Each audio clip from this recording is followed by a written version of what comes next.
Okay, we are almost there, and I hope you've enjoyed the resources and the discussions that we've had in Module 3. So, I want to talk briefly about next steps for finishing your lesson plan. So, in the lesson plan, we've come up with those standards and those learning objectives, and we've come up with summative assessments so that our students can demonstrate what they've learned. So, now it's time to design those lesson activities that are going to help our students attain mastery of those learning objectives. So I want to come back to an example that I've been using in the modules to talk about what an effective lesson plan might look like. So let's say that I'm a fifth grade teacher and I've been working with my students on a unit with a focus on Northwestern Native American tribes. And I want to create an art project for my students where they're designing personal totems. And ultimately, I'd like my students to create a 3D paper mache version of that personal totem.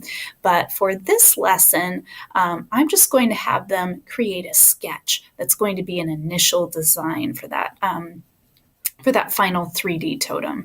So my summative assessment is going to be just the sketch for this lesson.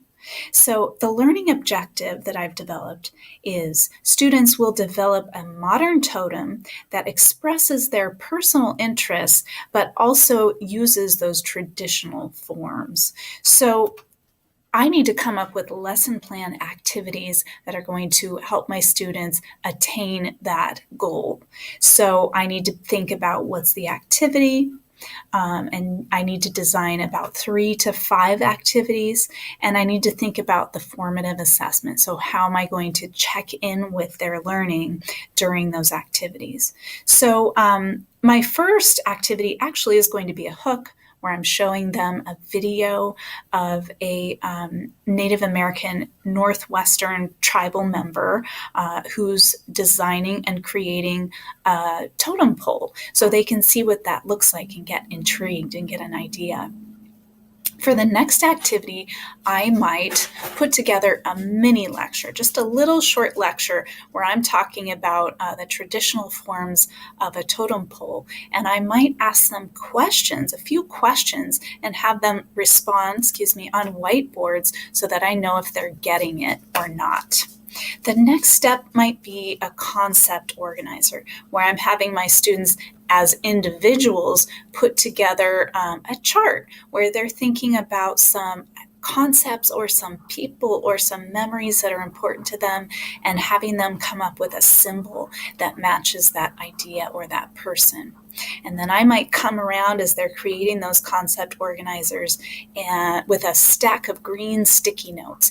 And when I'm sure that they are ready to go on to the next step, I might put a green sticky note on their concept organizer and briefly tell them one specific thing I saw that was effective. Some students who aren't ready to move on, I might not give them a green sticky note yet, but I might tell them something specific that they need to do in order to complete that concept organizer, and then wait until they've done it or they've revised in order to give them a sticky note. When all my students have green sticky notes, I know it's time to move on to the next step. And that next step is going to be a group discussion where students are working with their group to talk about their ideas for their personal totems and talking about things that might work really well as symbols and talking about some other ideas for how students could be successful. So again, they're drawing on each other as learning resources. So when I have a good idea of those lesson plan activities, I need to then go into my lesson plan on CTE Online. And again, that's going to be in my group and it's going to have my name on it. So once I find my lesson plan, I need to go ahead and hit Edit Lesson Plan. And then I can go ahead and start filling in those 3 to 5 activities in the lesson. I need to give each a title. This first one is going to be my hook. And then the next one is going to be the mini lecture. So I'll go ahead and choose that type, give it a title. and explain how that mini lecture is going to work in a way that another teacher can grab onto that and do the very same thing in his or her classroom. So please do add resources, add links to videos that you're showing, add if you're using a rubric, please upload that rubric. If you're using graphic organizer, do upload that. If you have a PowerPoint, please upload that. We want other teachers to be able to have access to everything that you're using in the classroom. So for each activity, you can go ahead and hit Add Resources. Then you're going to go to Add New Resource, and you can either choose Upload a File from your computer. Please do make sure that that's a PDF file. Or you can use a website URL as a link. Then you can go ahead and add a title and a brief description of that resource. Then hit Select Resource, and it will upload to your lesson plan. So, in terms of next steps,